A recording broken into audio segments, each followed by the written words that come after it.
waxa ay ku caanbaxday ka shaqaysiga iyo ku noolaanshaha kayntan. Haweeneydan waxa ay kasoo jeedaa dalka Filibiin. Halkan waa kayn hawd ah, hase yeeshee dhinac waxaa mara webi, waxaana ku nool duurjoogta, gaar ahaan doorada oo iyadu si duurjoog ahaan ugu nool halkan.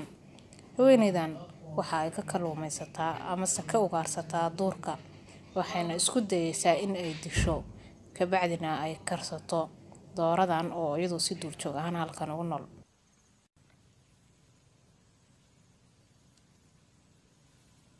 Waxa ay ku ganaysaa fallaar si ay u disho, hase yeeshee waxa ay kala kulmaysaa iska caabin iyo orod ay nafteeda kula baxsanayso dooradan.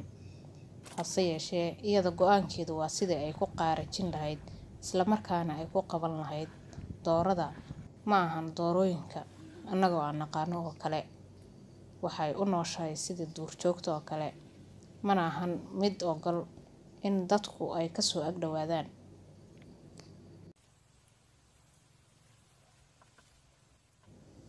Si walba waxa ay iskugu dayaysaa in ay mar un gacanta ku dhigto. Waxa ay ku gantay fallaartii, waxa ay ka gaaraysaa inta aysan ka cararin, balse nasiib darro ma aysan suurtagelin.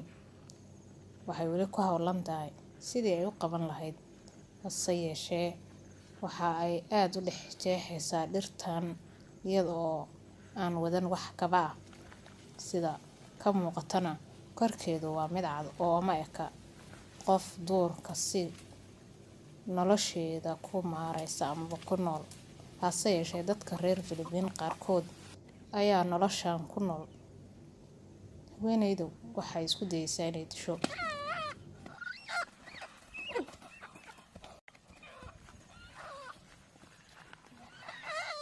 Waxa ay ku guuleysatay inay gacanta ku dhigto iyadoo dhaawaca. Markaan waxay ula jeeysatay dhinacii ay yaaleen agabkii ay ugu talagashay in ay ku kariso.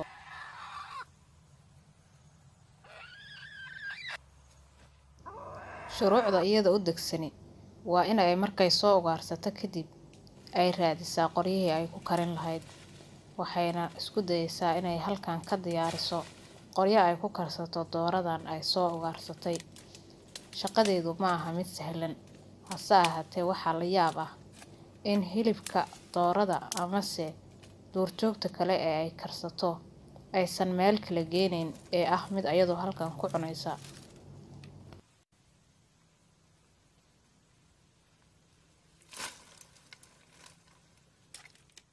Waxa ay hurinaysaa xaabadii ay soo ururisay. Qoryaha qaar ee dheer waxa ay ku jabinaysaa jirkeeda, waana arrin aad ay ula yaabayaan dadka qaar.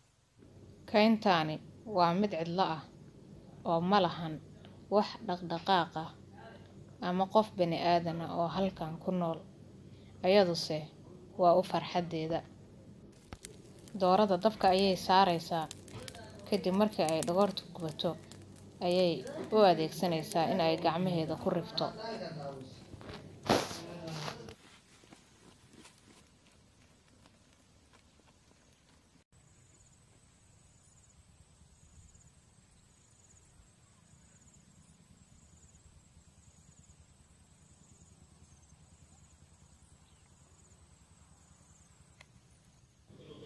Markii ay dhogortii ka riftay ee ay ka dhamaysay, waxay la aadaysaa goob ka ag dhow oo ah meelo ay biyo ku jiraan. Arrinta la yaab kale waxa ay tahay in ay nadaafadeeda haweeneydan aad u sarreyso.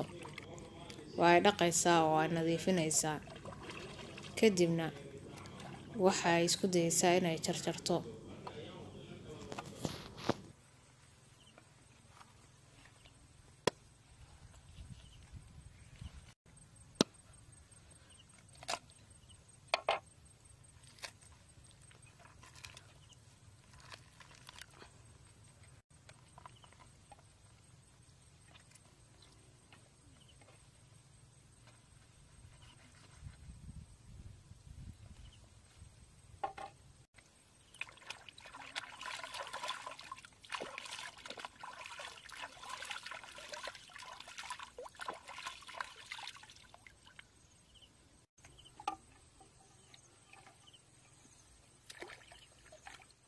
Shaqadeedu markay halkaas marayso waxay u kacaysaa sidii ay u karin lahayd doorada.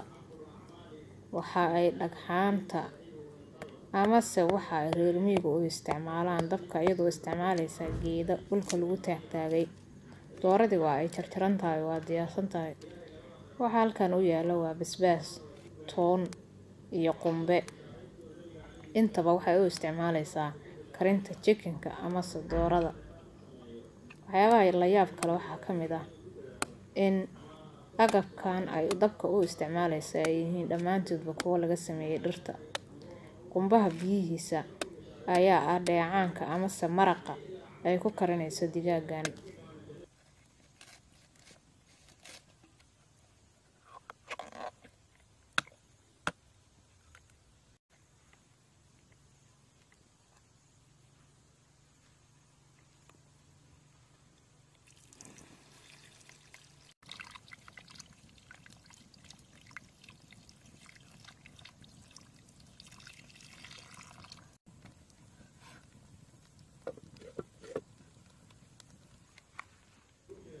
Digsiga amase dheriga xaaladiisa aad ayay hadba ula soconaysaa maadaama uu ku karsamayo qoryo aad u fara badan.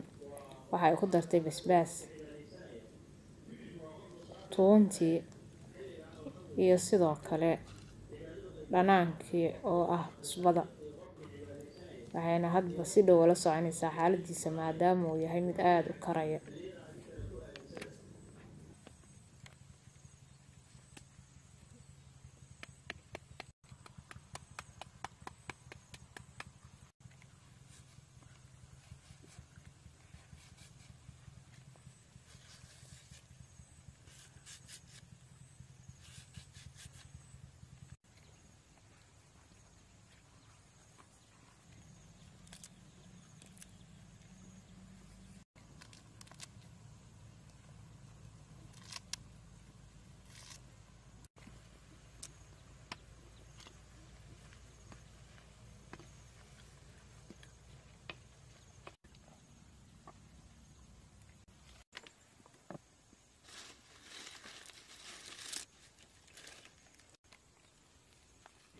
Waa ay soo diyaarisay oo ay ka dhigtay dhulkii.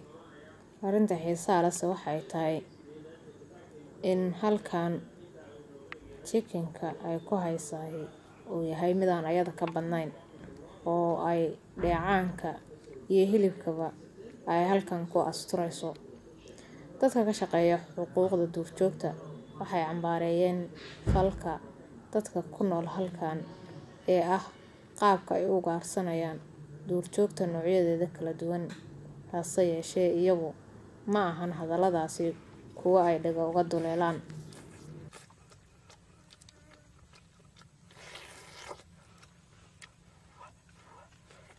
Kulaylka ayay ku baduugaysaa oo ay ku raaxaysanaysaa. Aad ayayna u jeclaysanaysaa qaabka cunitaanka digaagan. Oo asagoo kulul ayay foodkii cabaysaa. Marna hilibka ayay goosanaysaa. Waxayna ka asturaysaa amase ka dhamaynaysaa hilibka dhammaanba lafaha digaaga ay halkan ku karisay.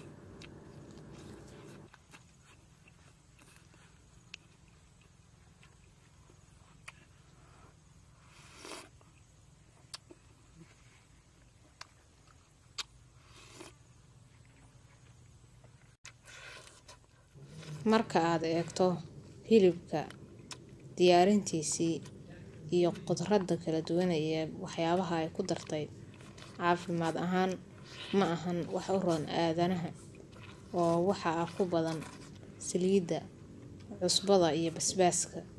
Hase yeeshee iyadu ma ahan mid waxyaabahaasi oo dhan u joojinaysa. Korkeeduna waa mid uu ka muuqdo caafimaad aad u sareeya sida aad ka dheehan kartid. Basbaaska ayay sidiisa ku cunaysaa kadibna.